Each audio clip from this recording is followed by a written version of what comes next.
Tuhan, terima kasih di tengah-tengah kehidupan kami. Kami tidak dibiarkan sendiri di tengah-tengah dunia, tidak tahu apa yang harus kami lakukan, tidak tahu apa yang harus kami pikirkan, kami pandang tentang bagaimana menjalani hidup ini. Engkau memberikan terang yang cukup bagi kami untuk kami tahu bagaimana kami harus melangkah. Terima kasih ya Tuhan, di dalam anugerah-Mu yang besar kepada kami, Engkau juga Allah yang menyatakan diri, Allah yang senang ketika kami mengenal Engkau. Dan karena itu Tuhan, pada saat ini kami memohon, meminta kepadamu, Engkau yang memakai jam di depan kami, untuk Engkau boleh menyatakan diri seluas-luasnya, sebebas-bebasnya.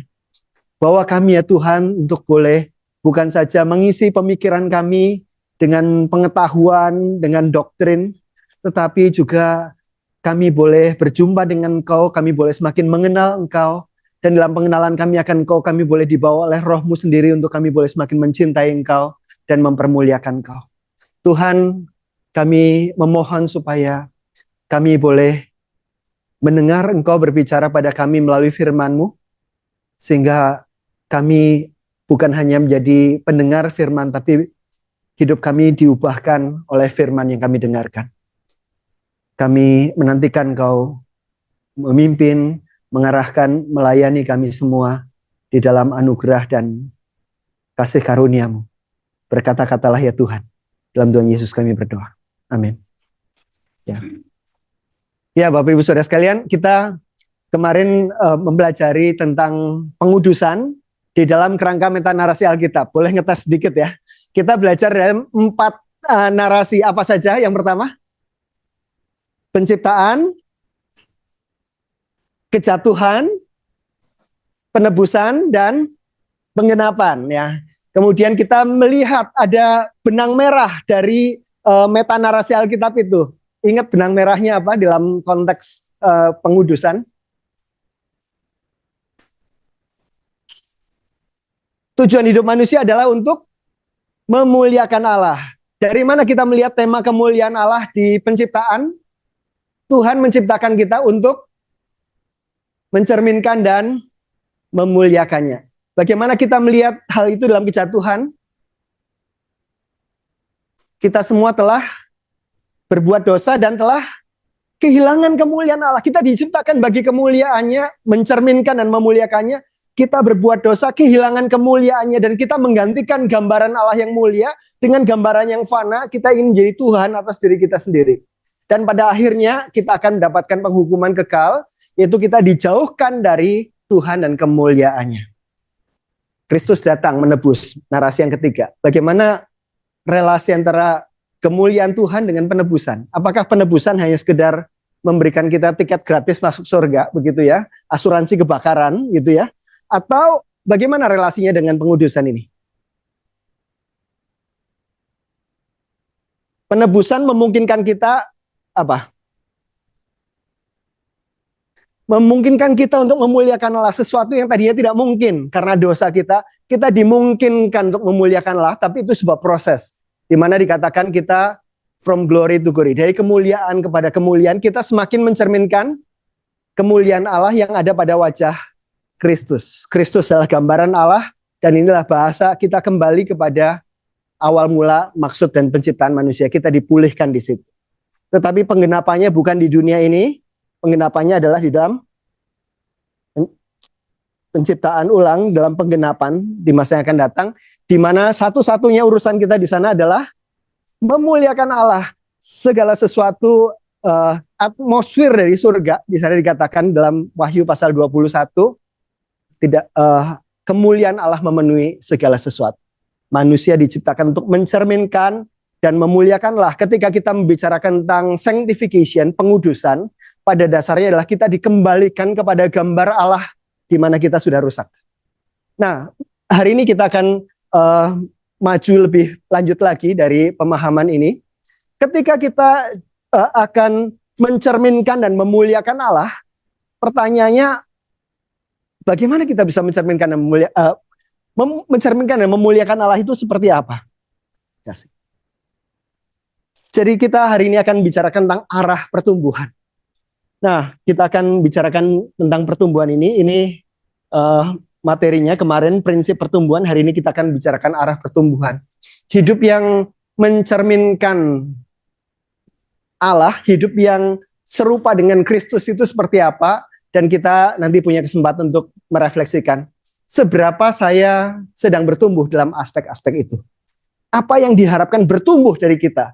Ini pemahaman yang saya pikir penting, karena kalau kita tidak tahu kita perlu bertumbuh dalam hal apa saja, mungkin kita akan melupakan hal-hal yang kita kurang favorit. Kita misalnya di antara kita ada yang suka dengan doktrin dulu ya, bagian itu mungkin besar, tetapi bagian yang lain kita lupakan. Ada yang lainnya yang suka pelayanan dulu, dan itu mungkin besar dan bagian lain kita lupakan. Kita akan sama-sama belajar tentang arah pertumbuhan, apa yang disebut sebagai bertumbuh di dalam segala hal ke arah Kristus. Tentang arah dari sanctification. Oke, kita akan melihat satu ayat dulu bersama-sama. Kemarin kita sudah baca ayat ini dan pelajari. Kita akan mengambil definisi pertumbuhan dulu dari ayat ini. Roma 8, 28 sampai 30. Mari kita baca bersama-sama. Kita tahu sekarang bahwa Allah turut bekerja dalam segala sesuatu untuk mendatangkan kebaikan bagi mereka yang mengasihi Dia, yaitu bagi mereka yang terpanggil sesuai dengan rencana Allah. Sebab semua orang yang dipilihnya dari semula, mereka juga ditentukannya dari semula untuk menjadi serupa dengan gambaran anaknya, supaya ia, anaknya itu, menjadi yang sulung di antara banyak saudara. Dan mereka yang ditentukannya dari semula, mereka itu juga dipanggilnya. Dan mereka yang dipanggilnya, mereka itu juga dibenarkannya. Dan mereka yang dibenarkannya, mereka itu juga dimuliakannya.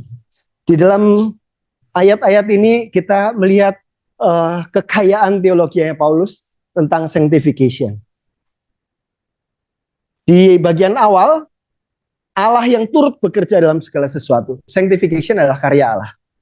Kemudian sanctification itu adalah karya lanjutan Allah, anugerah lanjutan Allah bagi orang-orang yang sudah dipanggil ke dalam keselamatan, bagi orang-orang yang sudah dibenarkannya, bagian di sana, dipanggilnya, dibenarkannya. Bicara tentang orang-orang percaya. Dan orang-orang percaya ini perlu ditolong, perlu diubahkan untuk menjadi semakin serupa dengan gambar anak Allah. Dari beberapa komponen ini, kita bisa mendefinisikan pertumbuhan rohani, perjalanan sanctification kita adalah karya Allah di dalam diri orang percaya yang sudah dibenarkannya, untuk mengubahnya menjadi semakin serupa dengan Kristus, untuk dikuduskannya, sanctification. Itulah definisi sederhana tentang apa itu pertumbuhan.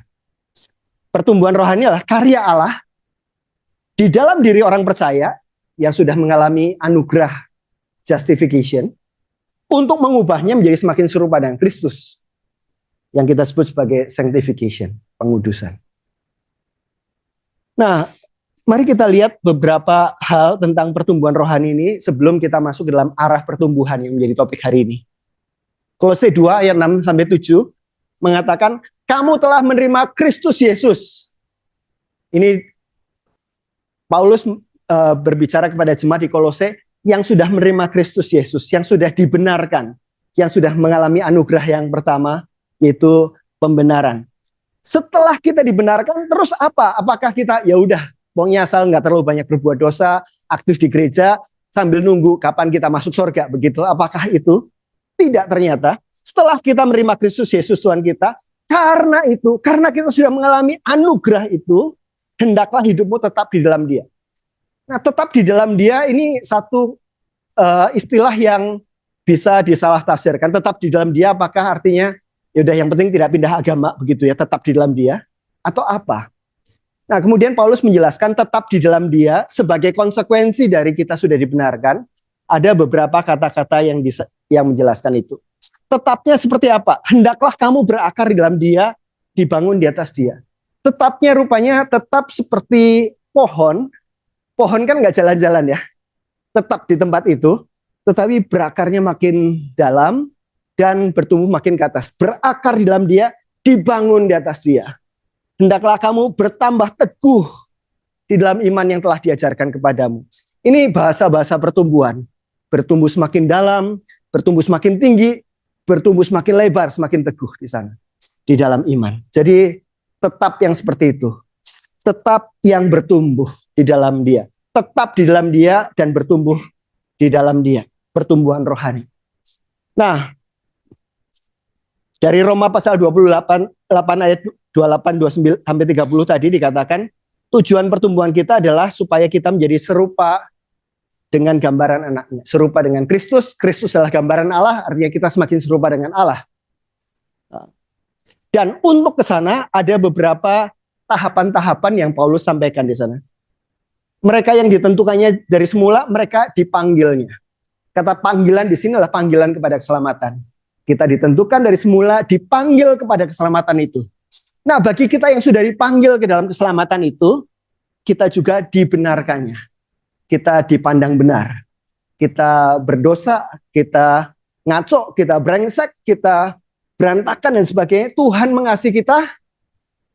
Kemarin kita belajar apa adanya.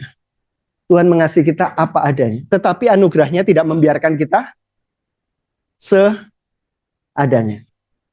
Dia mengubahkan kita untuk menjadi semakin serupa dengan gambaran anaknya, semakin serupa dengan Kristus. Jadi bagi kita yang sudah dibenarkannya, kita dibawa untuk bertumbuh dari kemuliaan kepada kemuliaan, sampai suatu saat nanti kita akan dimuliakan dalam tubuh yang baru, di dalam langit dan bumi yang baru. Nah, Wayne Grudem, seorang pakar systematic theology, menggambarkannya dalam diagram yang memudahkan kita memahami apa yang terjadi ketika kita sudah diselamatkan. Jadi bagian yang paling bawah itu ditulis slaves to sin, jadi budak dosa. Kita belum menjadi orang yang percaya, bagian yang di bawah itu. Nah, bagi kita yang ditentukannya dari semula, kita dipanggilnya untuk berjumpa dengan Kristus, ketemu dengan salib yang di sana. Nah, bagi kita yang sudah diperbarui oleh salib Kristus, kita dibenarkan. Itu garis yang ada di bawah sana. Kita dibenarkan, dipandang benar secara hukum. Hidup kita masih berantakan, iya. Tetapi Tuhan melihat kita melalui darah Kristus yang sudah membayar hutang dosa kita. Kita dipandang benar. Makanya dikatakan Paulus sering menyapa jemaat yang dia layani sebagai orang-orang kudus. Saudara-saudara juga adalah orang-orang kudus. Orang kudus atau orang Bandung nih ya. Kita orang Bandung yang kudus begitu ya. Gitu ya. Yang sudah dikuduskan oleh darah Kristus. Kita masih berdosa, iya kita masih berdosa, tetapi Tuhan membenarkan kita melalui pengorbanannya. Nah, tetapi kita tidak dibiarkan dalam pembenaran secara hukum saja. Ada proses pengudusan, sanctification, di mana kita bertumbuh semakin serupa dengan gambaran anaknya itu. Inilah proses perjalanan kita di bumi, kemudian suatu saat nanti kita akan mengalami yang namanya perfect holiness. Kekudusan yang sempurna ketika kita nanti di dalam kerajaan surga. Kekal bersama-sama dengan Tuhan selama-lamanya di dalam tubuh yang sudah dimurnikan dari segala kecemaran. Nah, itulah apa yang Tuhan sedang dan akan kerjakan dan sudah kerjakan dalam hidup saudara dan saya. Digambarkan dalam sebuah diagram.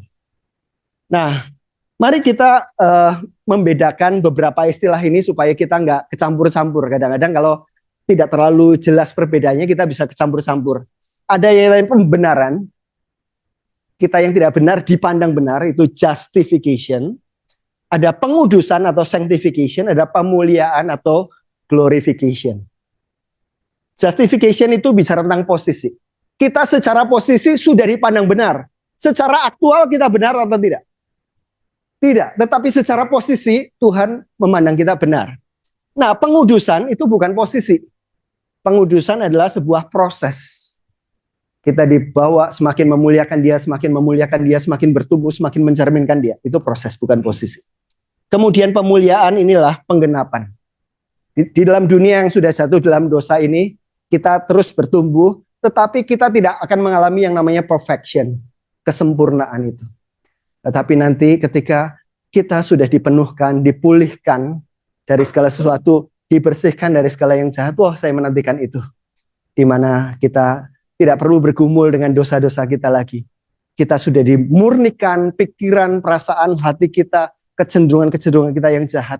Dan kita bisa memuliakan Tuhan dengan seluruh hidup kita, dengan sebebas-bebasnya. Saya menantikan waktu itu.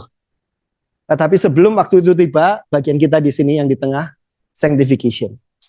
Pembenaran adalah bicara tentang masa lalu ketika kita sudah menerima Kristus. Masa lalu itu bagi saya itu kelas 1 SMA. Saya dibesarkan dalam keluarga bukan Kristen. Mama saya sebetulnya Kristen, tetapi papa saya tidak. Setelah menikah, papa mama nggak pernah ke gereja lagi. Kemudian saya dibesarkan dengan sembayangan dan macam-macam begitu ya. Kemudian saya menjadi orang yang pertama menerima Kristus di dalam keluarga saya. Kemudian habis itu adik saya, mama mulai ke gereja lagi, papa enggak. Akhirnya adik saya PI ke papa terima Yesus, kemudian mulai ke gereja dan sebagainya. Jadi itu kalau terjadi dalam hidup saya itu kelas 1 SMA, saya terima Yesus. Masa lalu waktu SMA. Dan masa kini ada dalam proses sanctification ini. Saya dan saudara-saudara dalam proses sanctification. Pemulihan ini adalah masa depan, betul. Pembenaran itu bicara tentang dibebaskan dari hukuman dosa. Kita sudah dipandang benar secara hukum, kita tidak lagi turut dihukum sebab kita sudah pindah dari maut ke dalam hidup. Itulah pengharapan kita. Saudara-saudara, dikatakan tadi dalam Kolose, kita harus hati kita melimpah dengan ucapan syukur. Kadang-kadang kita sudah terlalu lama jadi orang Kristen, sudah kelamaan jadi orang Kristen, sehingga ketika kita berhadapan dengan kebenaran-kebenaran yang membebaskan seperti ini, hati kita, oh biasa, udah. Padahal kita dibebaskan dari hukuman. Kalau saudara-saudara harus dihukum mati, kita tinggal menunggu hukuman mati itu, terus tiba-tiba ada surat bebas tanpa syarat begitu. Saudara-saudara akan overjoy. Dan ini bukan sekedar hukuman mati biasa, tetapi penghukuman kekal. Dan sukacita yang melimpah. Tidak ada sesuatu yang membuat kita jadi susah lagi karena kita tahu pengharapannya besar. Dan kita bukan hanya dibebaskan dari hukuman, tapi kita menjadi ahli waris kerajaan surga. Bersukacita atas hal itu. Jangan biarkan itu menjadi sesuatu yang biasa. Tetapi kita melimpah dengan ucapan syukur karena itu. Dibebaskan dari hukuman dosa. Nah, pengudusan bicara tentang dibebaskan dari kuasa dosa. Apa bedanya? Kalau dibebaskan dari hukuman dosa gimana? Dibebaskan dari kuasa dosa gimana? Ibu.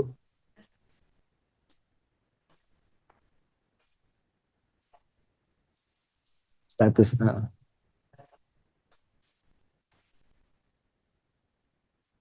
Bisa melawan dosa. Dalam 1 Korintus dikatakan dia akan memberikan kita jalan keluar sehingga kita sanggup menanggungnya. Tidak dikalahkan oleh dosa. Jadi kita dibebaskan dari kuasa dosa dan ini proses. Kita akan jatuh bangun di situ. Kemudian pemuliaan, kita akan dibebaskan dari keberadaan dosa. Dosa tidak lagi mempengaruhi hidup kita pada saat itu. What a glorious day di mana kita menantikannya itu nanti. Kita bisa mengenal Tuhan seperti kita dikenal, kata Paulus. Kita bisa menyembah Tuhan dengan sepenuhnya, dengan seutuhnya. Kita menjadi manusia yang penuh dan utuh lagi. Sebagaimana kita diciptakan. Dengan pengalaman kita sudah ditebus oleh darah Kristus. Saudara-saudara, ini kebenaran-kebenaran besar yang Tuhan sudah, sedang, dan akan kerjakan dalam hidup kita. Nah, saudara-saudara, inilah gambarannya kira-kira. Ada seorang teolog yang mencoba membuatnya dalam bentuk grafik. Dan saya pikir menarik untuk saya bagikan pada saat ini bicara tentang sanctification. Nah, yang sisi bawah itu adalah berjalannya waktu. Sisi ke atas itu adalah bagaimana kita bertumbuh dalam kebenaran. Semakin serupa dengan Kristus di sana. Nah, di dalam perjalanan waktu, mulai dari kelahiran, kita dilahirkan dalam dosa, terus di dalam dosa, sampai akhirnya kita ketemu dengan Kristus. Ini titik justification ini. Ini kita dibenarkan oleh Kristus. Tetapi kita masih di sini nih kebenarannya. Kita dibenarkan, tetapi kita righteousness-nya kita masih di sini. Dan kita masuk ke dalam sanctification yang sedang kita bicarakan dalam 3 pertemuan ini. Kita terus bertumbuh, naik turun, jatuh bangun, naik turun, jatuh bangun. Begitu sampai suatu saat kita meninggal dunia. Kemudian kita nanti akan mengalami pemuliaan di dalam tubuh yang baru, di dalam langit dan bumi yang baru. Pemuliaan. Nah, ini adalah gambarannya. Sekarang kita lihat beberapa variasi kita menjalani. Kan kita beda-beda ya menjalani sanctification ini, proses ini. Kalau posisi Justification kita semua sama. Tetapi proses sanctification beda-beda. Ada yang kayak begini. Jadi waktu dia dilahirkan kembali, terus naik turun begitu. Akhirnya ini yang disebut sebagai consistent abundant fruitfulness. Kita bertumbuh secara konsisten. Naik turun, tetapi secara kalau dibuat grafik secara umum, grafiknya naik terus kayak begitu. Nah, tetapi tidak semua orang kayak begini grafiknya. Ada yang grafiknya seperti ini, disebut sebagai late bloomer. Jadi ini orang yang pertumbuhannya pada masa-masa akhir gitu ya. Nah ini terima Yesus di sini. Terus ada minimal proses. Kita bertumbuh tetapi ya kecil-kecil, nggak jelas begitu ya, kayak begitu. Terus begitu sampai ada satu key moment, satu momen kunci. Dari situ kita fast growth, bertumbuh luar biasa di situ. Saya melihat beberapa orang yang mengalami itu luar biasa. Saya pernah membimbing satu kelompok kecil. Dan paling muda itu umur 60 tahun di kelompok itu. Saya membimbingnya juga karena terpaksa ya, karena nggak ada yang lebih tua lagi dari saya waktu pada saat itu. Kemudian jadi yang usia segitu. Jadi 60 tahun yang paling muda, ada 65 dan sebagainya. Waktu dulu saya pelayanan di Jogja. Dan di dalam kelompok itu kita waktu itu sudah berjalan kira-kira hampir setahun. Kita sedang belajar tentang bagaimana hidup yang berbuah dalam Kristus. Kita belajar bagaimana saat teduh, belajar bagaimana mengenal firman dan sebagainya. Terus ada seorang bapak umur 60 lebih, saya lupa umur berapa waktu itu. Dia bilang ke saya begini, "Nak Johan, bapak ini baru pertama kali mengalami yang namanya lapar dan haus akan kebenaran." Wah, hati saya bersorak sekali. Dia baru mengalami yang namanya lapar dan haus akan kebenaran. Sebelumnya seumur hidup ya dia datang ke gereja dan macam-macam. By the way dia majelis HKBP, ya dia komisi sending di HKBP itu. Dan teman-temannya itu komisi sending juga. Dia bilang, "Wah, sekarang kalau saya belajar firman Tuhan itu sepertinya pengen mengenal Tuhan, ada gairah dan sebagainya." Seperti itu. Dan saya melihat pertumbuhannya luar biasa. Kalau kita waktu itu ada bacaan-bacaan yang kita diskusikan begitu, selalu ada coretannya, ada pertanyaan di samping bagian margin tulisannya itu, dan ada hafalan ayat, mereka hafal dan sebagainya. Semangatnya luar biasa. Ada orang-orang yang begitu ya, late bloomers. Jadi kadang-kadang key moments-nya adalah karena dia ikut satu pemuritan. Saya ketemu juga dengan satu orang yang saat ini sedang aktif sekali di dalam ladang misi. Dia sampai punya anak 2, anaknya sekolah di Singapura. Saya pelayanan di Singapura waktu itu. Anaknya sekolah di sana, dia tidak pernah bertumbuh secara konsisten. Waktu masuk kelompok pemuritan, saya melihat pertumbuhannya luar biasa, pesat sekali. Seringkali key moments-nya ini adalah ketika dia berjumpa dengan satu pola pemuritan yang baik ya. Yohanes Surya, tahu ya, Profesor Yohanes Surya ya, Bapak-Ibu Saudara sekalian. Dia punya perkataan yang sering dia ulang, dia begini. Dia bilang tidak ada anak yang bodoh matematika katanya. Yang ada adalah anak yang belum ketemu dengan metode yang pas dan tutor yang pas. Bagaimana dia membuktikannya? Dia pergi ke pedalaman Kalimantan, pedalaman Papua begitu. Kasihkan kepada saya orang yang paling bodoh matematika di tempat ini. Dia bawa ke Surya Institute, kemudian diajari di sana. Anak-anak waktu dia lagi presentasi, dia munculin tuh videonya. Anak-anak Papua yang lagi rebutan menjawab soal-soal kalkulusnya Yohanes Surya begitu ya. Dan itu bukan settingan ya, dia nulis begitu. Anak-anak rebutan begitu. Saya aja nggak tahu ini. Kemudian kalau ada benda dari sini, kemudian benda dari sini, kecepatannya berapa, nanti ketemunya di berapa dan sebagainya. Itu anak-anak rebutan. Dia bilang beberapa anak ini katanya dulu kalau ngitung 1, 2, 3 banyak. Jadi pokoknya di atas 3 itu banyak begitu. Konsep hitungannya begitu. Nah, tetapi dia bisa begitu. Dia bilang dia mau membuktikan bahwa nggak ada anak yang bodoh matematika. Belum ketemu dengan metode yang pas, maka dia bikin metode yang namanya gasing. Gampang, asik dan menyenangkan ya. Matematika gasing dengan tutor yang tepat. Nah, sebetulnya hal yang sama juga bisa kita katakan tentang pertumbuhan rohani sebenarnya. Sebetulnya tidak ada orang yang sudah di dalam Kristus yang tidak punya potensi bertumbuh. Ada Roh Kudus di dalam dirinya. Tetapi seringkali tidak berjumpa dengan sarana-sarana pertumbuhan. Minggu depan kita akan belajar tentang sarana pertumbuhan. Kita tidak akan bahas tentang itu. Kita seringkali berjumpa dengan sarana pertumbuhan. Ada orang yang menanam dan menyiram dengan baik. Tuhan memakai itu untuk memberi pertumbuhan. Tetapi kadang key moments ini bisa juga satu permasalahan besar dalam hidupnya. Saya pernah melayani, waktu saya melayani di penggembalaan di Singapura itu, salah satu yang sering kami lakukan adalah dititipi orang sakit.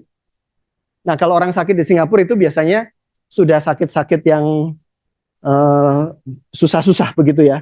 Nah, kalau yang masih oke-oke, perginya ke Pineng dan sebagainya. Tapi kalau udah nggak bisa kemana-mana, sana. Jadi ada seorang ibunya sudah lama terima Yesus, suaminya enggak. Suaminya seorang pengusaha. Dia bilang, ibunya cerita tentang suami. Saya selama ini enggak nipu. Saya kerja keras sehingga saya bisa membangun ini. Saya punya teman-teman Kristen yang suka nipu, katanya. Saya enggak. Saya usaha sendiri bukan karena Tuhan. Dia bilang, saya enggak perlu Tuhan. Nah, tetapi dalam kondisi sakitnya, dia akhirnya, saya memberitakan Injil. Waktu dia terima Yesus, saya aja kaget begitu ya. Ini beneran apa enggak ya? Jangan-jangan kalau orang sedang sakit kan maunya dari siapapun boleh gitu ya. Mau Yesus, mau Maria, mau Sai Baba, mau semuanya boleh lah begitu ya. Saya pikir begitu.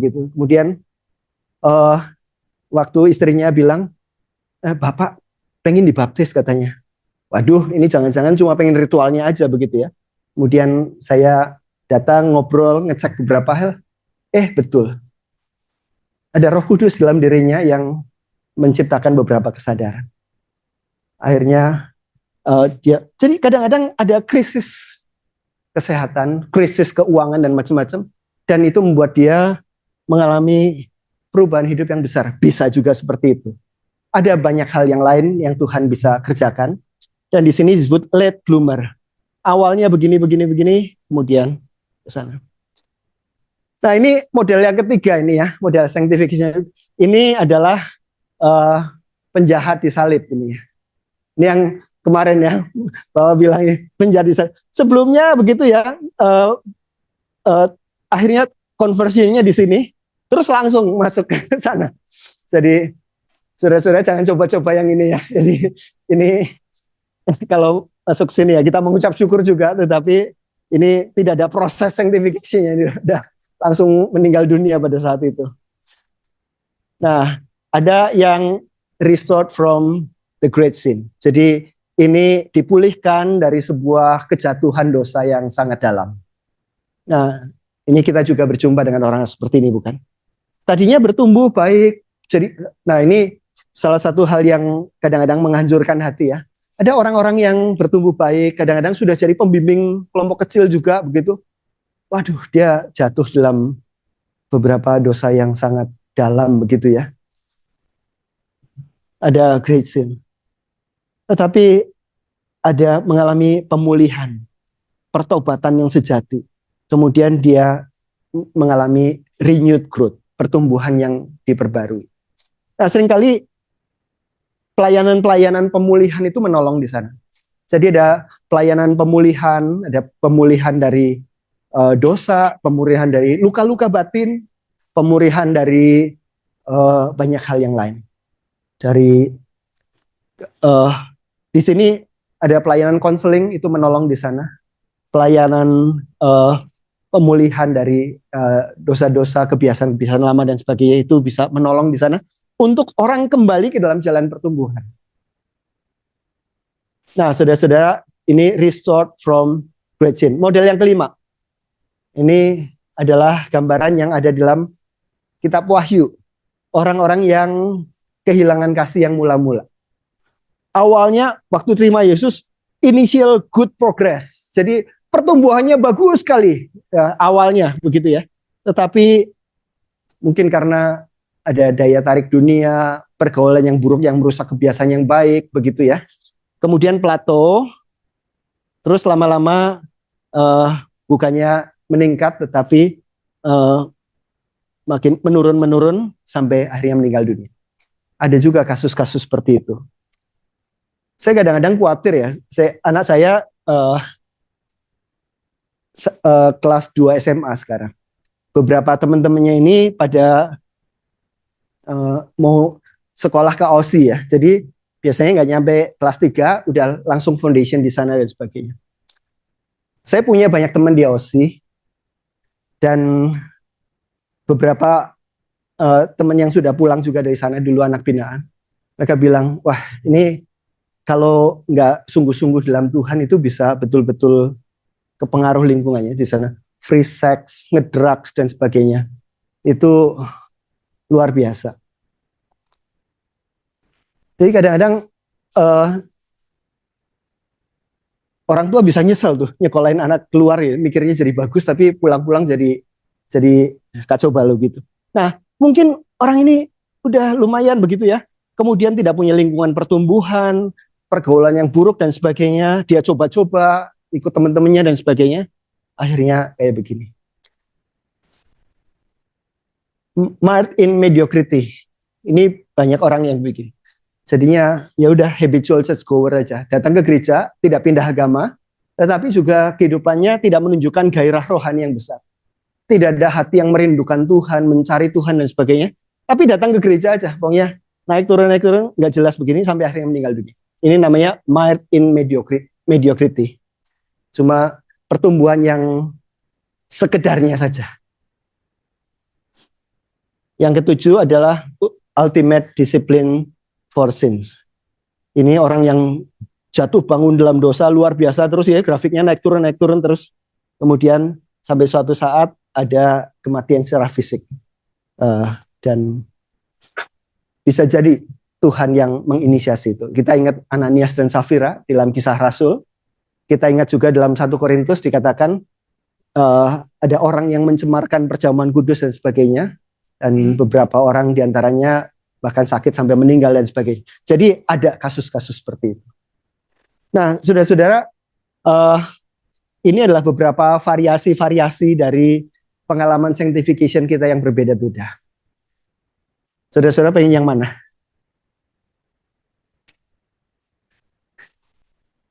Yang pertama dong ya, yang ini ya. Jadi ada consistent abundant growth. Ya, tetapi kita semua punya cerita yang berbeda-beda, bukan? Tapi yang penting adalah kita sudah firm kita dalam Kristus. Dan kita minta anugerahnya untuk menolong kita terus berjalan. Ada Louis Palau dulu mengatakan, kadang-kadang pertumbuhan itu seperti orang yang maju 3 langkah, mundur 2 langkah. Maju 3 langkah, mundur 2 langkah. Saudara-saudara, kalau kita jalan kakinya maju 3 langkah, mundur 2 langkah itu rada aneh ya. Gitu ya. 1, 2, 3, mundur 2. 1, 2, 3, mundur 2. Begitu ya. Nggak nyampe-nyampe ya. Tetapi progres terus begitu ya. Dan saya pikir itu seringkali gambaran yang cukup realistis pada beberapa orang dalam pertumbuhan. Kalau kita baca Pilgrim Progress, perjalanan seorang musafir, itu buku yang menggambarkan tentang kehidupan Kristen dengan sangat baik. Waktu lagi berjalan progres, ternyata jatuh dalam dosa kesombongan. Waktu jalan, ternyata masuk ke dalam Vanity Fair, itu lihat banyak hal yang daya tarik dunia. Kemudian ada raksasa kekhawatiran dan sebagainya. Perjalanan kehidupan Kristen yang seperti itu. Tetapi dia terus maju, masuk sampai ke dalam kekekalan. Jadi itulah perjalanan sanctification kita. Ceritanya mungkin berbeda-beda di antara kita. Kita punya banyak hal yang berbeda-beda, tetapi Allah adalah Allah yang tidak membiarkan kita seadanya. Dia mau mengubah kita menjadi serupa dengan Kristus. Nah, sekarang kita, ini kutipan dari Berkhof, pengudusan adalah tindakan Roh Kudus yang penuh kasih karunia dan terus-menerus. Yang melaluinya ia membebaskan pendosa yang telah dibenarkan dari kecemaran dosa, memperbarui seluruh pribadinya dalam citra Tuhan, dan memampukannya untuk melakukan pekerjaan baik. Satu definisi yang baik tentang sanctification. Kita akan bicarakan sekarang ini, memperbarui seluruh pribadinya dalam citra Tuhan, atau dalam bahasa Efesus bertumbuh dalam segala hal ke arah Kristus. Hari ini topik kita adalah tentang arah pertumbuhan. Tujuan pertumbuhan rohani, ya. Efesus 4 ayat 15, tetapi dengan teguh berpegang pada kebenaran dalam kasih, kita bertumbuh di dalam segala hal ke arah Dia, Kristus yang adalah kepala. Sasaran pertumbuhan kita, sasaran sanctification kita adalah Christ-likeness, keserupaan dengan Kristus. Dan kalau kita bertanya, apakah kita sedang semakin serupa dengan Kristus atau kita sedang semakin tidak serupa dengan Kristus? Kira-kira bagaimana menjawabnya? Sekarang ini, masing-masing kita. Ya, Pak. Serupa itu bisa kita spesifik. Nah, betul sekali. Ketika kita bicara tentang serupa dengan Kristus, itu abstrak sekali bukan ya? Seperti apa? Kalau kita diukurkan dengan sesuatu yang tidak jelas, terus kita bagaimana kita menilai diri kita? Nah, itulah yang akan kita pelajari sekarang. Bertumbuh dalam segala hal itu hal apa saja begitu ya. Nah, kalau kita pelajari Efesus pasal 3, kita akan ketemu beberapa pointer-pointer tentang bertumbuh dalam segala hal itu apa saja. Efesus pasal 4 maksud saya. Ini ayat 15 adalah kesimpulan dari bagian di atasnya. Bertumbuh dalam segala hal ke arah Kristus. Kalau saya mau menyimpulkan dalam sebuah gambar supaya lebih sederhana, kita akan melihat segala hal itu meliputi apa saja. Bertumbuh dalam segala hal ke arah Kristus meliputi bertumbuh dalam pengenalan kita akan Tuhan. Kristus mengenal Allahnya, kita bertumbuh dalam pengenalan akan Tuhan. Bertumbuh dalam pengetahuan yang benar tentang anak Allah kalau bahasanya Efesus pasal 4. Kemudian kita juga bertumbuh dalam mengasihi Tuhan.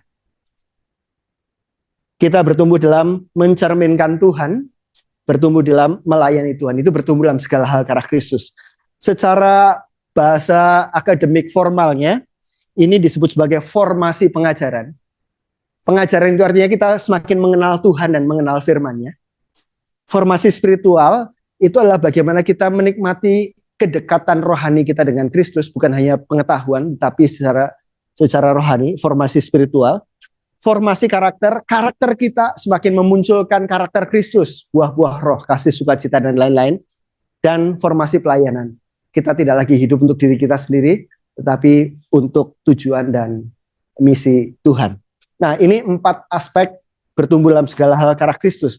Kalau kita bagi gambar ini kita bisa bagi 2 kayak begini. Bagian yang di bawah adalah membangun akar. Bagian yang di atas menghasilkan buah. Ini bertumbuh dalam segala hal ke arah Kristus, arah sanctification. Jadi akar kita itu orang nggak lihat kan akar pohonnya gitu ya. Yang dilihat adalah yang bagian di atasnya, buahnya. Akarnya itu sangat penting, yaitu pengenalan kita akan Tuhan, knowing God, dan loving God, knowing and loving God. Itu akar, orang nggak lihat itu. Tetapi kalau akarnya betul, maka akan menghasilkan buah. Buah-buah karakter dan buah-buah pelayanan dalam hidupnya. Semakin dalam akarnya, maka pohon ini punya kesempatan bertumbuh makin tinggi. Ini gambaran secara umumnya. Mari kita menyelidiki masing-masing bagiannya sambil kita berefleksi. Hari ini kita akan banyak refleksi. Minggu lalu kita banyak menyelidiki Alkitab dari Kejadian sampai Wahyu. Kita akan berefleksi dalam masing-masing ini. Apakah saya sedang semakin serupa dengan Kristus dalam pengenalan akan Tuhan? Saya. Apakah saya semakin serupa dengan Kristus dalam kasih saya akan Tuhan? Dalam saya mencerminkan karakter Tuhan dan dalam saya melayani Tuhan. Di dalam masing-masing bagian ini kita mungkin bagian ini saya bertumbuh, bagian yang itu saya tidak bertumbuh. Mari kita selidiki satu persatu. Bertumbuh dalam segala hal ke arah Kristus, Christ-likeness itu seperti apa? Sebelum ke sana ya, ini ada kutipan dari Dallas Willard. Dibilang kebutuhan terbesar umat manusia adalah the renovation of the heart. Pembaruan hati, yaitu suatu tempat di dalam diri kita yang daripadanya sikap, pilihan, dan tindakan kita berasal. Jadi yang sedang kita bicarakan itu bukan cuma sekedar perilaku. Tadinya nggak saat teduh, sekarang saat teduh. Tadinya nggak baca Alkitab, sekarang baca Alkitab. Bukan sekedar perilaku. Bukan juga sekedar sikap positif. Dulu nggak ada seleranya terhadap hal-hal rohani, sekarang punya selera hal-hal rohani. Tetapi lebih dalam dari itu, bukan sekedar perilaku, bukan sekedar sikap, tetapi perubahan hati. Hati yang bagaimana? Hati yang tadi. Hati yang punya gairah kerinduan yang besar untuk mengenal Tuhan. Hati yang punya gairah dan kerinduan besar untuk mengasihi Tuhan. hati yang punya gairah kerinduan besar untuk mencerminkan Tuhan dan melayani itu. Gairah kerinduan yang besar untuk sana. Jadi dimulai dari sana maka akan muncul tindakan-tindakan, sikap, dan perilaku. Nah, ketika kita bicara tentang pemuridan, itu bukan sekedar berkumpul dalam kelompok kecil membicarakan Alkitab. Tetapi pemuridan kita sedang berbicara tentang bagaimana orang mengalami perubahan dari hatinya. Hatinya sekarang seperti tadi, saya baru tahu yang namanya merasakan lapar dan haus akan kebenaran. Saya memuji Tuhan atas itu. Kalau dia lapar dan haus akan kebenaran, ada kesempatan belajar ini dan itu, ikut ada STUJK, ikut begitu ya. Jadi ada orang-orang yang bertumbuh dalam hati yang lapar dan haus akan kebenaran. Hati yang rindu untuk mencintai Tuhan dan lain-lain. Jadi perubahan hati itu sasarannya. Nah, saudara-saudara, di dalam buku yang sangat bagus dari James K. Smith dikatakan, you are what you love. Kita adalah apa yang kita cintai. Saudara-saudara, siapa di antara saudara-saudara yang tahu bahwa olahraga itu baik untuk kesehatan?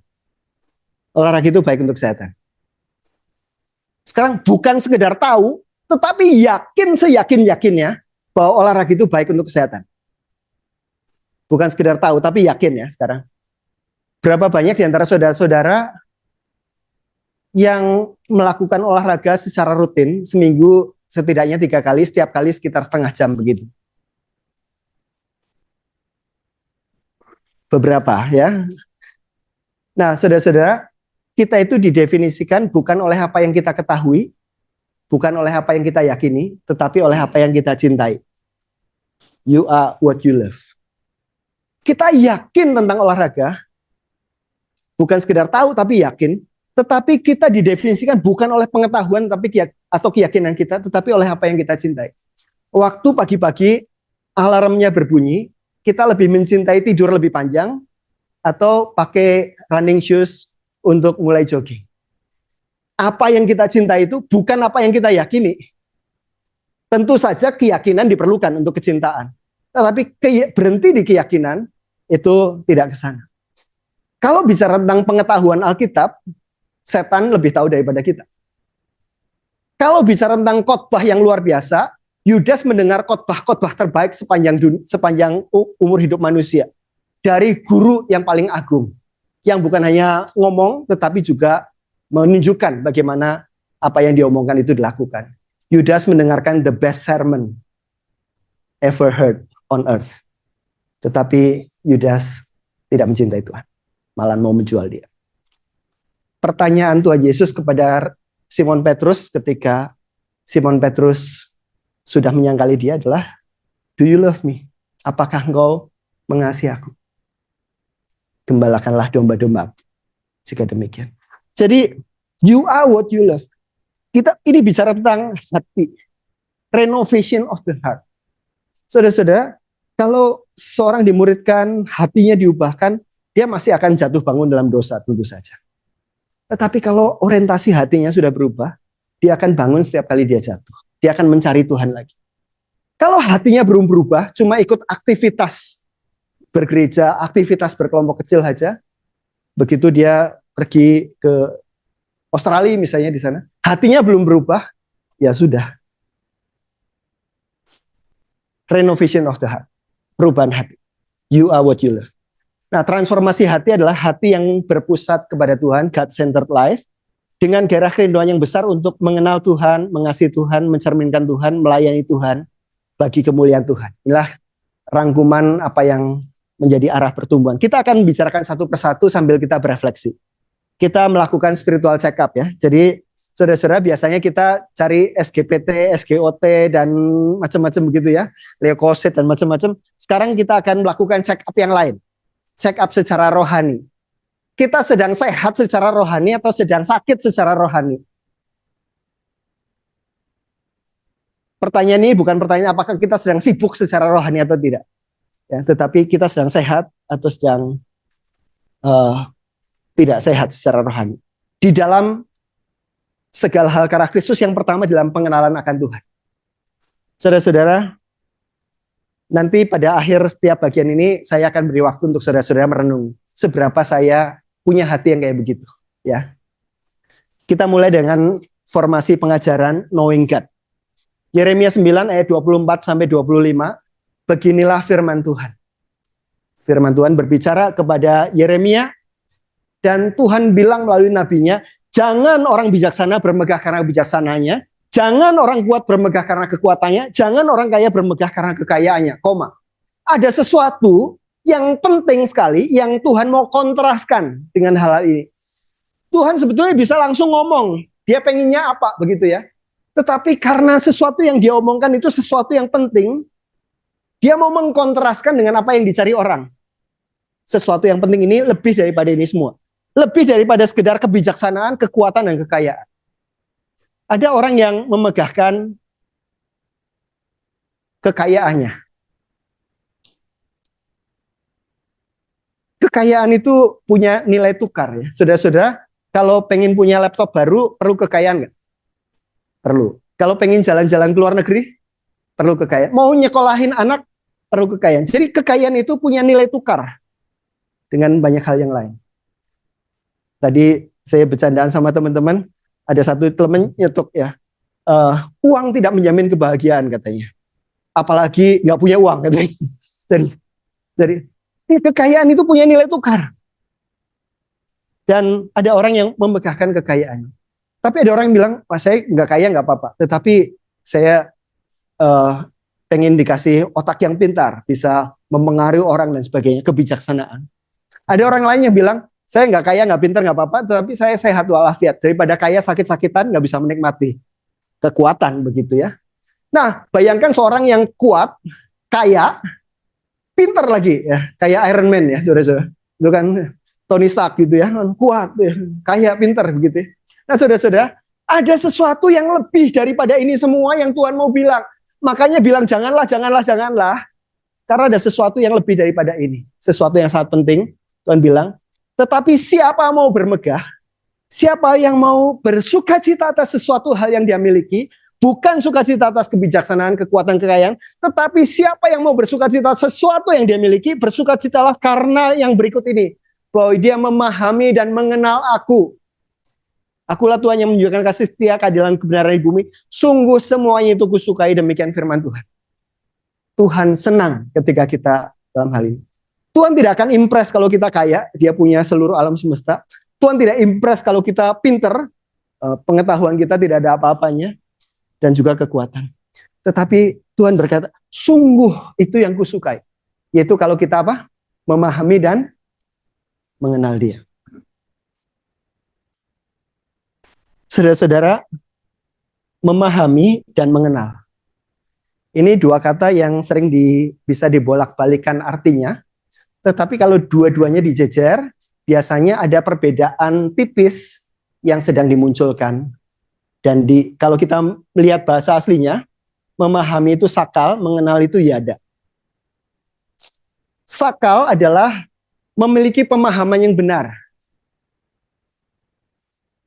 Tidak salah paham, memiliki pemahaman yang benar. Yada adalah memiliki pemahaman karena relasi.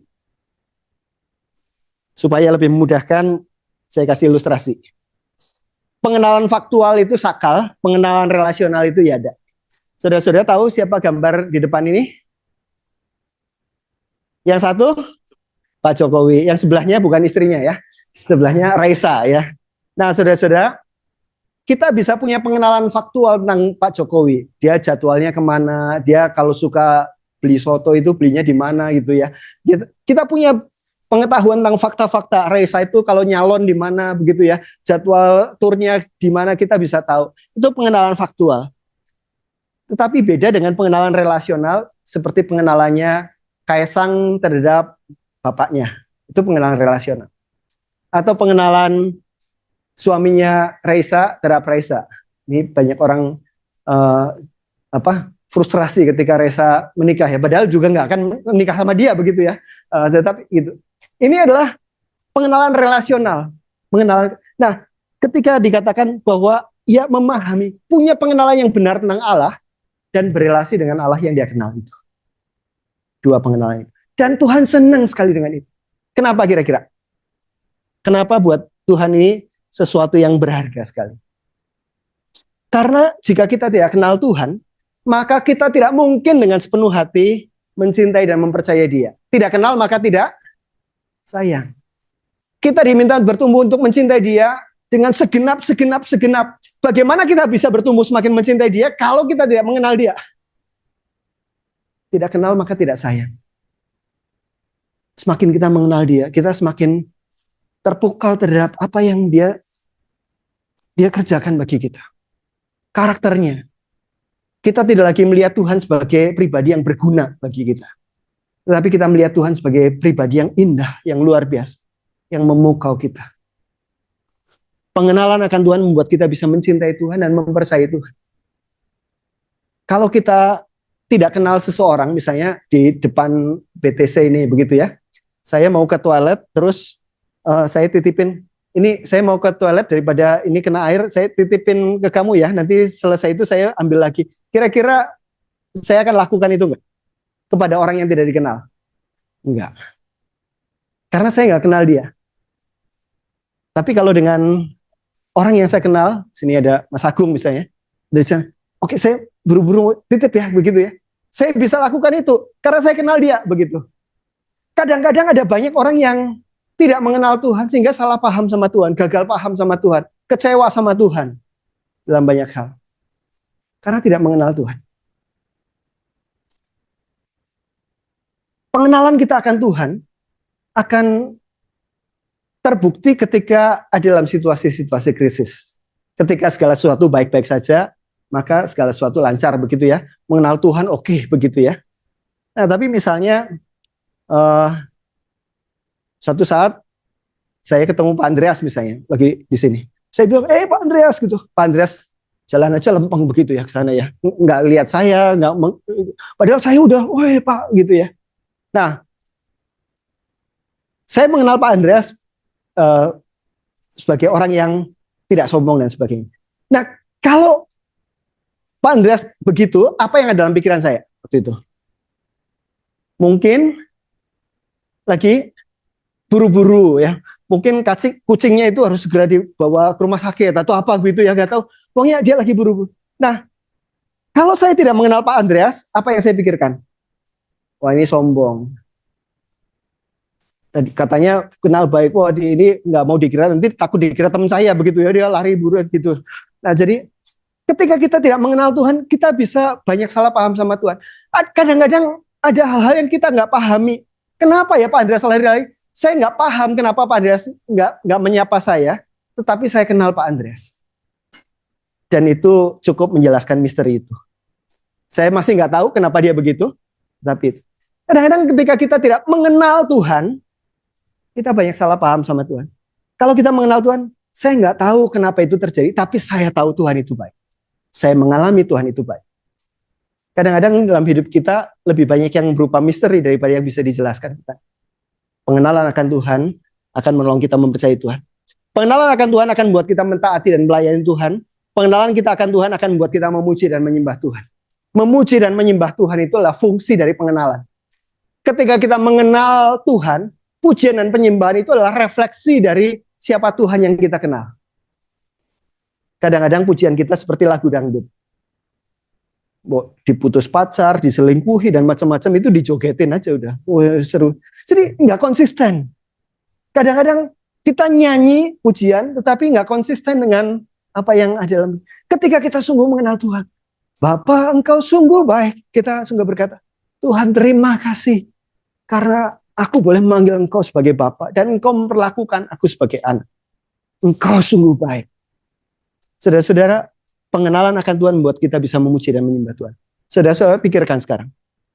Mencintai, mempercayai, mentaati, melayani, memuji, menyembah. Itu semua hanya dimungkinkan kalau kita knowing God. Mengenal Tuhan.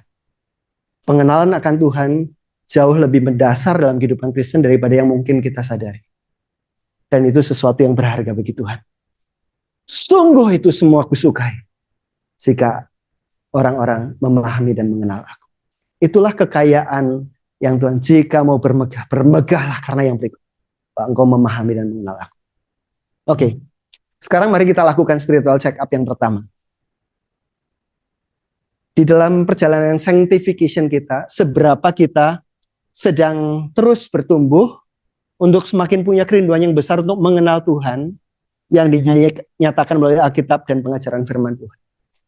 Seberapa kita sedang terus bertumbuh mengenal siapa Tuhan melalui firman yang Dia berikan pada kita untuk kita mengenal Dia. Seberapa banyak? Ada orang yang pengenalannya dari dulu sekarang selama-lamanya segitu-segitu aja gitu ya. Nggak bertumbuh dan nggak bertambah. Yang bertambah adalah aktivitas di gerejanya saja. Tidak ada gairah kerohanian. Waktu mau firman Tuhan, ya firman Tuhan. Waktu permainan, wih asik begitu. Saudara-saudara, orang itu nggak punya selera rohani. Nggak punya gairah kerinduan untuk mengenal Tuhan dan firman. Kenyataan bahwa saudara-saudara ada di STUJ ini seperti ini saudara-saudara menunjukkan saya pengen kenal Tuhan. Dan kalau saya sendirian mungkin saya bingung juga mau baca buku apa dan sebagainya. Saya perlu ditolong untuk semakin mengenal firman Tuhan. Maka saudara-saudara tempat ini. Kerinduan untuk mengenal Tuhan dan mengenal firman-Nya seberapa besar dalam diri saudara. Seberapa besar selera, lapar dan haus kita akan kebenaran firman Tuhan. Ini aspek pertama dari sanctification dalam formasi pengajaran. Mari kita melakukan check up. Oh ya, yang tadi saudara-saudara pikirkan ya. Kita ada di mana nih? Kalau ini adalah speedometer, bukan speedometer. Kalau di mobil itu ya. Ini empty begitu ya. Ini full begitu ya. Ini tengah-tengah. Saudara-saudara kira-kira di sini, atau di sini begitu ya. Di dalam pengenalan akan Tuhan. Saudara sedang penuh gairah untuk semakin mengenal Tuhan. Menikmati semakin dibawa mengenal Tuhan lebih lagi di sini. Atau ya ada boleh, nggak ada ya boleh begitu ya. Maunya saya baca Alkitab ya baca Alkitab, tetapi nggak ada gairah kerinduan. Maunya ya jalan aja begitu. Atau di sini. On off, lebih banyak off-nya daripada on-nya begitu ya. Nah, di sini gitu ya, apalagi di sini. Saudara-saudara, salah satu hal yang saya nikmati adalah membaca. Dan beberapa buku menolong saya untuk selesai membaca itu satu chapter, saya tutup, kemudian saya menyembah Tuhan. Tuhan, aku belum pernah mengenal Engkau seperti ini, seperti yang saya baca dalam chapter ini. Saya memuji Engkau, saya bersyukur saya memiliki Allah seperti Engkau dan sebagainya. Bacaan-bacaan rohani menolong saya untuk semakin mengenal Tuhan seperti itu. Kita mungkin bukan kutu buku, tetapi pengenalan akan Tuhan membuat kita mencari bacaan-bacaan tertentu mungkin. Mencari pembelajaran seperti ini untuk kita belajar. Nah itulah knowing God. Yang kedua tentang loving God, mengasihi Tuhan. Beda nggak mengasihi dan mengenal Tuhan? Beda. Mengasihi Tuhan, Markus 12 ayat 29-30, jawab Yesus, hukum yang terutama ialah dengarlah hai orang Israel, Tuhan Allah kita, Tuhan itu Esa, kasihlah Tuhan Allahmu dengan segenap hatimu, segenap jiwamu, segenap akal budimu, segenap kekuatanmu. Ayat ini adalah ayat yang terlalu sering kita dengarkan sehingga kehilangan sengatnya buat kita. Ya biasa, udah tahu gitu ya. Waktu dikatakan kasihlah Tuhan Allahmu, kita udah tahu bagaimana melanjutkan ayat itu. Dan sudah begitu. Tapi mari kita bayangkan ya. Kalau kita yang lagi pacaran atau suami istri dan sebagainya. Kalau kita mencintai seseorang dengan segenap hati, segenap jiwa, segenap akal budi, segenap pikiran. Itu kayak apa? Dan tidak ada manusia yang layak untuk dikasih seperti itu ya. Tuhan yang layak mendapatkan itu. Kalau kita sungguh mencintai dia. Jadi bukan sekedar koleksi pengetahuan tentang Tuhan. Tetapi pengenalan kita akan dia. Membuat kita semakin mencintai dia. Mengagumi dia. Makin menghormati dia. Semakin menikmati dia. Mengalami dia. Bukan hanya knowing God. Tapi experiencing God. Mengalami Tuhan di dalam relasi dan kecintaan. Kita tidak diperintahkan saat teduhlah setiap hari. Begitu ya. Kalau tidak saat teduh maka harimu akan sial. Gitu ya. Nah, nggak pernah dibilang begitu. Tetapi yang dikatakanlah kasihlah Tuhan Allahmu dengan segenap-segenap. Nah, kalau kita mencintai seseorang dengan segenap-segenap, maka kita pengen berada bersama-sama dengan dia. Bukan lagi kewajiban, tetapi kerinduan. Saya mau membacakan satu bagian dari buku Crazy Love.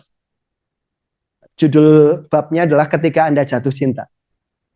Saya membacakan ini untuk kita bisa membayangkan bagaimana yang namanya mengasihi Tuhan dengan segenap-segenap itu. Karena supaya kita tidak lalu melihat itu sebagai sesuatu yang biasa. Francis Chan menuliskan kalimat-kalimat ini. Pernahkah Anda bertemu dengan seseorang yang sungguh-sungguh jatuh cinta dan tergila-gila pada Yesus? Saya pernah. Orang itu adalah Clara, nenek dari istri saya. Baru-baru ini saya berbicara di pemakaman nenek Clara, dan saya jujur berkata kepada para pelayat yang berkumpul, bahwa saya belum pernah melihat orang lain yang lebih bersemangat untuk ketemu dengan Yesus daripada nenek Clara.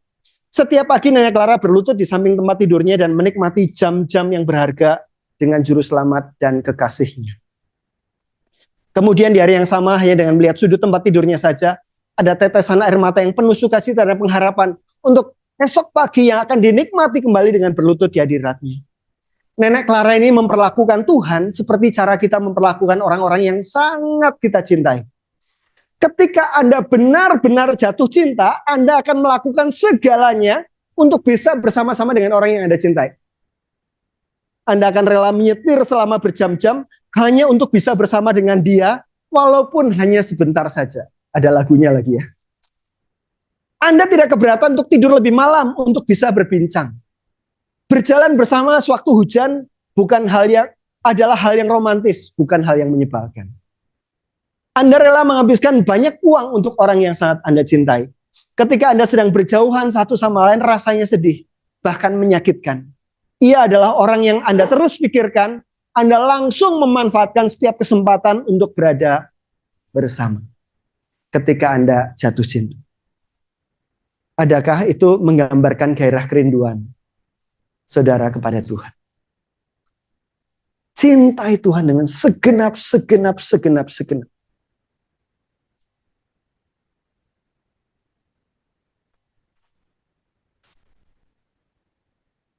Yohanes 14 ayat 23 kita baca sama-sama.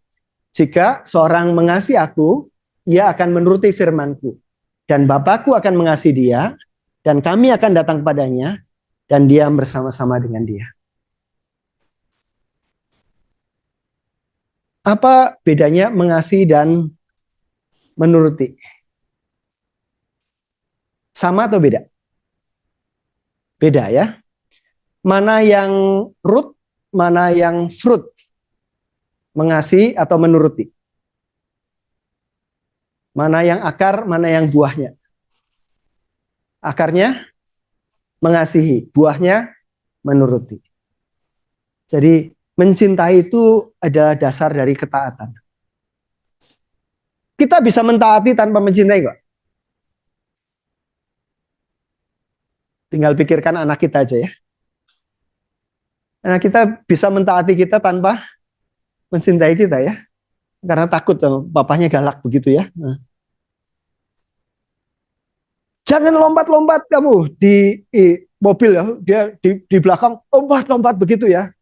Wah, duduk kamu begitu ya. Anaknya duduk, taat kan. Dia bilang, badan saya duduk tapi hati saya terus melompat-lompat begitu ya. Seseorang bisa mentaati tanpa mencintai. Tetapi kalau orang sungguh mencintai, maka dia ingin menyenangkan hati orang yang dia cintai. Dia akan menyelaraskan apa yang dia suka dan tidak suka dengan apa yang disukai dan tidak disukai oleh Tuhan. Seorang yang mengasihi aku, dia akan menuruti firman-Ku. Mencintai Tuhan sedemikian rupa sehingga ketaatan menjadi buah dalam kehidupannya. Dia bukan hanya tidak melakukan dosa selama tidak ketahuan, tetapi dia tahu Tuhan didukakan karena ini. Saya nggak mau mendukakan hati Tuhan. Mengasihi, menuruti. Kalau orang demikian, maka Bapakku akan mengasihi dia dan kami akan datang kepadanya dan diam bersama-sama dengan. Ini relasi dengan Tuhan. Spiritual check up sekarang. Apakah saya bertumbuh semakin memiliki kerinduan yang besar untuk mencintai Tuhan? Kalau tadi bertumbuh makin kerinduan yang besar untuk mengenal Tuhan, sekarang mencintai Tuhan melalui hubungan pribadi dengan Tuhan dalam firman dan doa, lebih daripada sekedar kewajiban atau disiplin. Kalau saudara-saudara berrelasi dengan Tuhan out of disiplin saja, maka di sini tengah-tengah. Ya, saya tahu ini sesuatu yang baik untuk saya lakukan. Sebetulnya males sih, tetapi saya mendisiplin diri ke sana. Oke, itu udah baik ya. Tetapi ini di sini. Nggak boleh berhenti di situ. Dari harus menjadi hasrat, menjadi gairah. Sehingga kita nggak perlu didisiplin-disiplin lagi karena gairah kerinduan kita mengambil alih. Kita di sini atau mendisiplin pun nggak gitu ya. Kalau yang di sini itu tidak melakukan dan tenang-tenang saja begitu. Kalau di sini tidak melakukan tapi gelisah hati kita. Aduh, ini nggak benar. Saya perlu punya relasi dengan Tuhan. Itu di sini tidak melakukan tapi gelisah. Kalau di sini melakukan tapi sekedarnya karena disiplin. Di sini karena gairah. Saudara-saudara ada di mana? Spiritual check up sekarang.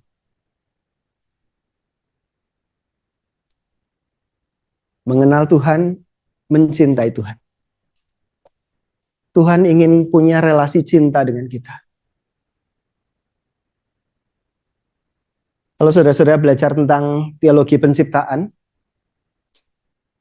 salah satu yang akan membuat banyak orang bertanya adalah kenapa Tuhan memberikan kehendak bebas kepada manusia. Bukankah kita mungkin bilang, bukankah lebih banyak mudaratnya daripada manfaatnya, gitu ya, gara-gara kehendak bebas itu. Tapi hanya ada satu hal yang tidak mungkin dilakukan tanpa ada kehendak bebas, yaitu apa? Mencintai. Kalau kita setel robot untuk mencintai, itu bukan mencintai. Tidak punya pilihan. Tetapi manusia dalam seluruh alam semesta yang dikendalikan Tuhan. Tuhan memberikan kehendak bebas supaya ada manusia memilih Tuhan dalam kehendak bebas. Tentu saja kita berbicara dalam konteks yang lebih luas, dalam kedaulatan Tuhan dan sebagainya. Tetapi itu sesuatu yang meaningful buat Tuhan. Sehingga hukum yang pertama dan terutama, di dalamnya seluruh hukum Taurat dan kitab para nabi tergantung. Cintai Tuhan. Mencintai itu adalah root dari banyak hal ini. Do you love me, kata Tuhan. Apakah engkau mengasihi aku?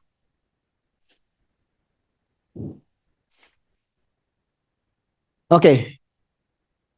Aspek yang ketiga dari arah pertumbuhan kita, dari progress ke sanctification kita, adalah mencerminkan Tuhan dalam karakter.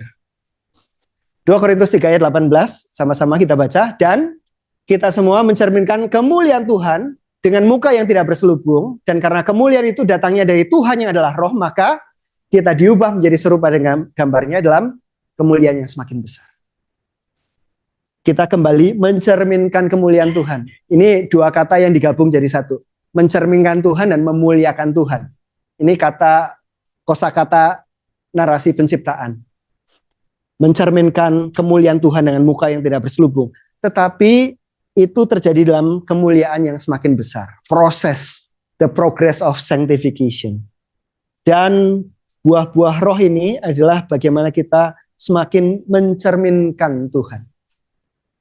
Kasih, sukacita, damai sejahtera, dan sebagainya. Itu adalah aspek-aspek dari kehidupan yang semakin serupa dengan Kristus. Nah, tetapi saudara-saudara, sebagai orang-orang yang sudah jatuh dalam dosa, hidup dalam dunia yang berdosa dan sebagainya, kita punya banyak PR, bukan? Mungkin PR berkaitan dengan masa lalu yang belum beres, kepahitan-kepahitan, dendam, dulu pernah disakiti, physical abuse, sexual abuse, pengalaman-pengalaman, dan macam-macam. Ada begitu banyak hal-hal yang lain. Sehingga kadang-kadang ada beberapa hal yang macet. Di dalam ilustrasi penabur, Tuhan Yesus bilang, ada 4 macam kondisi tanah. Sebetulnya ada 2 kondisi tanah. Yang 2 pertama adalah kondisi tanah yang jelek. Tanah yang keras dan tanah yang tipis, berbatu-batu. Kemudian 2 tanah yang lainnya adalah 2 tanah yang baik. Cuma tanah baik yang ketiga ini adalah tanah yang ada semak durinya, yang satu nggak ada. Jadi tanah ini baik, subur. Subur bagi firman Tuhan, subur juga bagi semak durinya nggak dibereskan. Maka ketika firman itu tumbuh, karena tanahnya baik, semak durinya nggak dibereskan, maka semak durinya ini menghimpit buah itu sehingga tidak berbuah matang. Nah, ketika kita bicara tentang bertumbuh dalam karakter formation, mencerminkan Tuhan, seringkali ada orang-orang tertentu yang terus jatuhnya di hal yang sama. Makanya disebut sebagai signature sin, ya.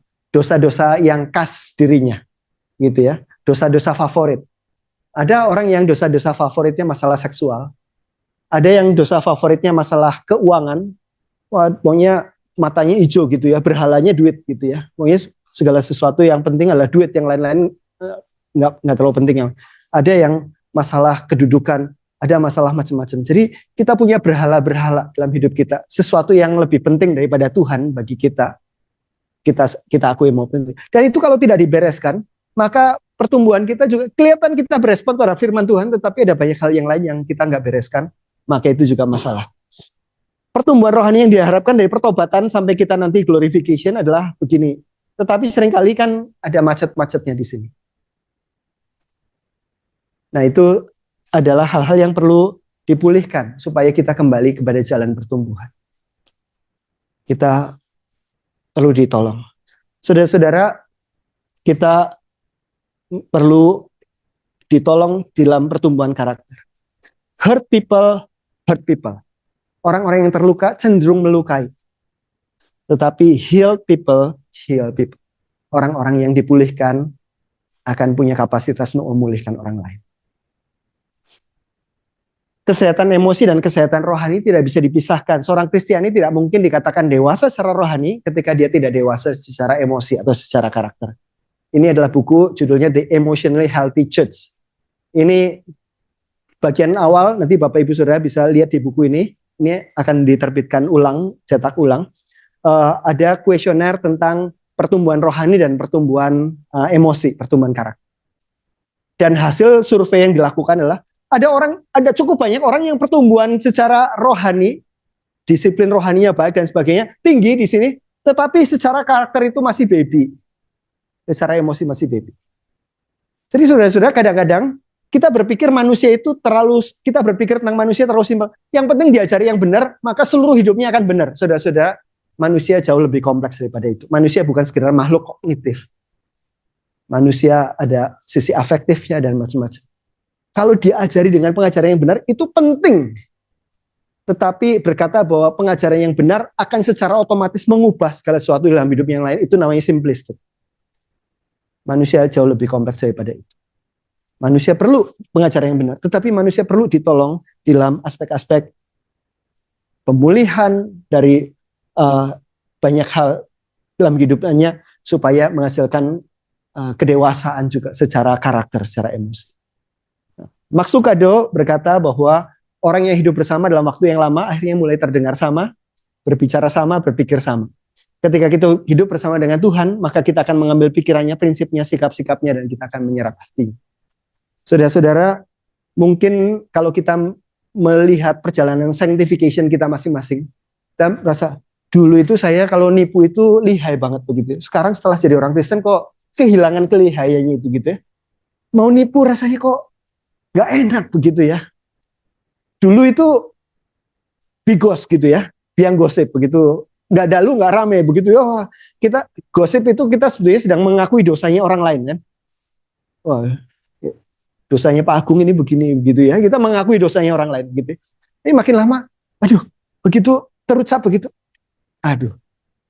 Kemudian kita cari waktu untuk minta ampun sama Tuhan. Kita mendoakan orang yang kita sudah telanjur gosipin. Dulunya jago nyontek begitu ya. Setelah terima Yesus itu nyonteknya jadi ragu-ragu, ketahuan jadinya gitu ya. Jadi ya itu. Nah, saudara-saudara, makin lama ketika kita mengenal Tuhan dan makin lama ketika kita mencintai Tuhan, makin lama hati kita akan diselaraskan dengan hati Tuhan. Kita makin nggak nyaman dengan hal-hal yang ini Tuhan nggak senang. Kita ngerasa itu, kita tahu. Karakter kita akan juga diubah.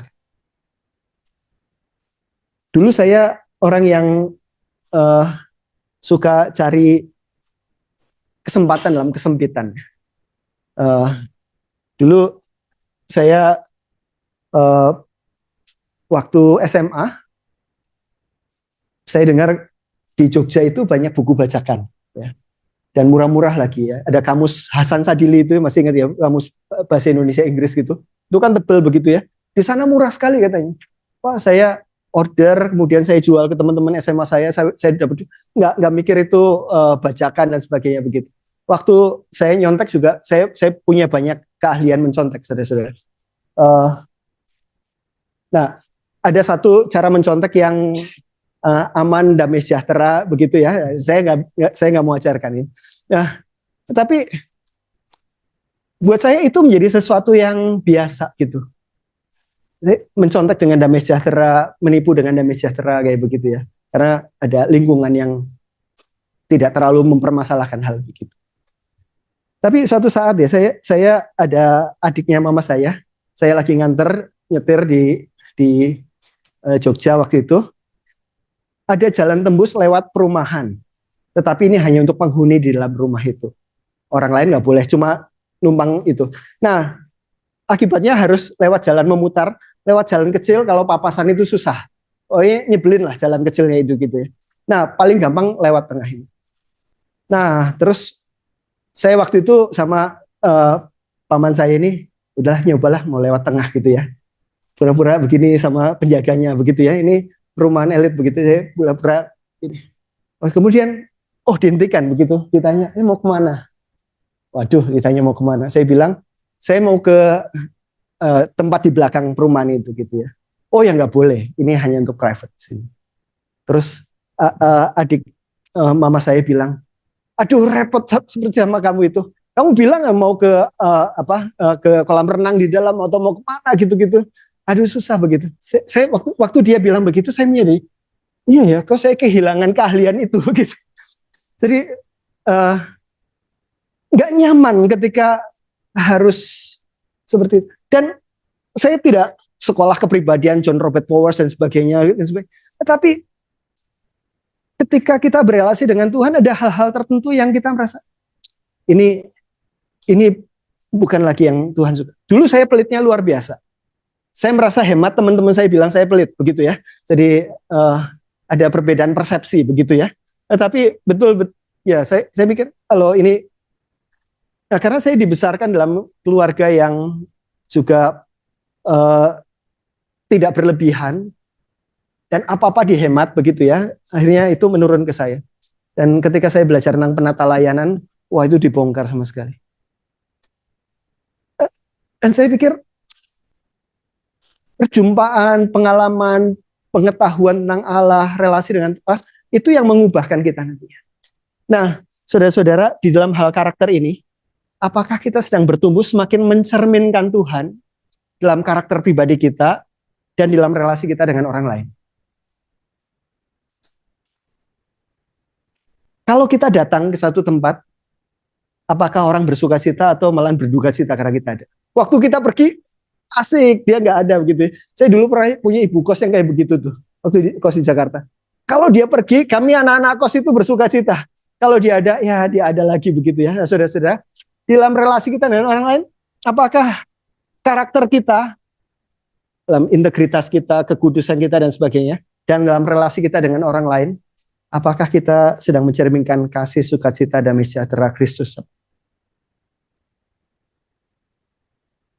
Kita sedang terus bertumbuh atau sedang berjalan di tempat dalam hal itu?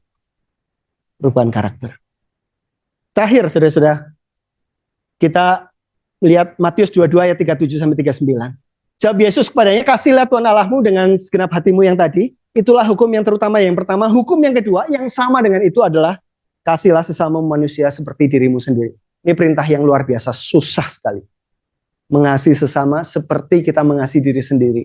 Dan perintah itu dikatakan hukum yang kedua yang sama dengan itu. Ini luar biasa susah. Kalau kita susah pengakuan dosa, kita baca ayat ini, kita akan mendapati mudah mengaku dosa, begitu ya. Karena kita tidak mengasihi sesama seperti diri kita sendiri.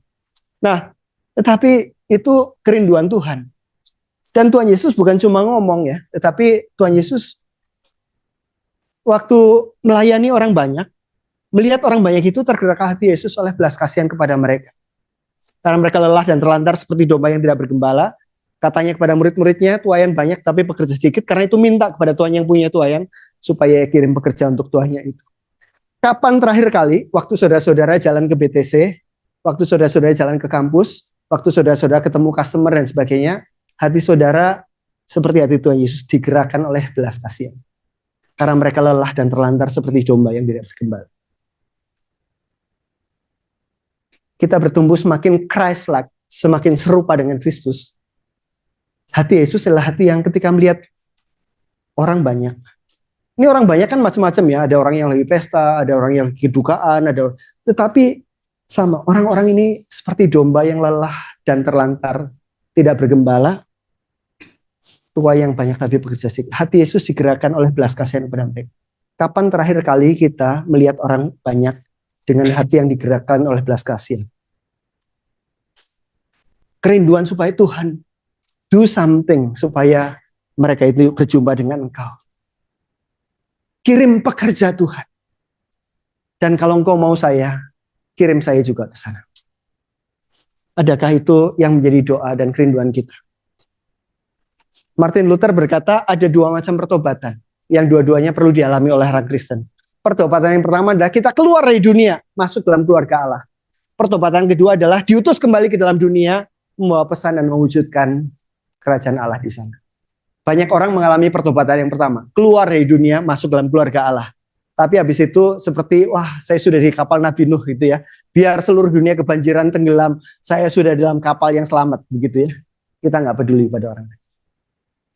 Atau kita merasa, Tuhan, Engkau melihat orang banyak dengan hati yang digerakkan oleh belas kasihan. Saya tidak hidup untuk diri saya sendiri, tetapi untuk tujuan-tujuan Tuhan. Ketika kita memikirkan tentang panggilan hidup, adakah pertanyaan yang muncul dalam hati kita? Apakah panggilan saya dalam pekerjaan Tuhan di dunia ini, sehingga melaluinya Tuhan paling dimuliakan? Atau di manakah saya bekerja yang paling mendapatkan jaminan keuangan dan jaminan kita mendapatkan posisi jabatan kedudukan yang buat saya dihormati? Mana yang paling seperti itu? Atau saya perlu bekerja di mana, apa yang perlu saya lakukan sehingga saya sedang membuat Tuhan paling dimuliakan melalui segala keterampilan, talenta, karunia yang Tuhan berikan pada saya. Yang satu berpusat pada diri sendiri, what's in it for me? Apa yang bisa saya peroleh? What's in it for me? Pertanyaannya harus diubah. What's in it for God? Kalau ada pilihan A, pilihan B, pilihan C, mana yang membuat Tuhan paling dimuliakannya? Wah, kalau kita mengganti pertanyaan itu saja, hidup kita akan berubah loh, Bapak Ibu Saudara sekalian. Secara natural kita akan bertanya, what's in it for me? Mana yang paling menguntungkan? A, B, C, mana yang paling menguntungkan buat saya? Tapi kalau kita pertanyaan ubah, mana yang paling menguntungkan buat Tuhan? A, B, C. Mana yang membuat Tuhan paling dimuliakan? Pilihan yang mana? Spiritual check up kita, apakah saya punya kerinduan yang besar untuk melayani Tuhan dengan membawa orang-orang untuk kenal Tuhan, cinta Tuhan, dan memuliakan Tuhan? Seberapa kita sangat rindu supaya orang ini perlu ketemu dengan Tuhan. Dan orang-orang yang sudah ketemu Tuhan, bagaimana mereka bisa menikmati cinta dengan Tuhan dan hidup bagi kemuliaan Tuhan. Orang-orang seperti ini, bagaimana kita bisa terlibat di dalam menolong dan melayani mereka.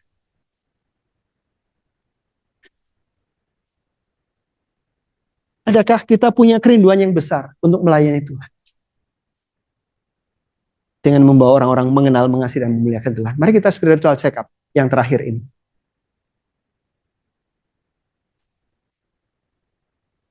Ya, kita senang pelayanan karena hobi saya pelayanan gitu ya. Kan ada ya orang hobi sepak bola, hobi nonton drakor. Ini ada orang yang hobinya beraktivitas pelayanan. Karena kalau nggak jadi panitia itu rasanya ada sesuatu ya, badannya jadi pegel-pegel dan sebagainya gitu ya.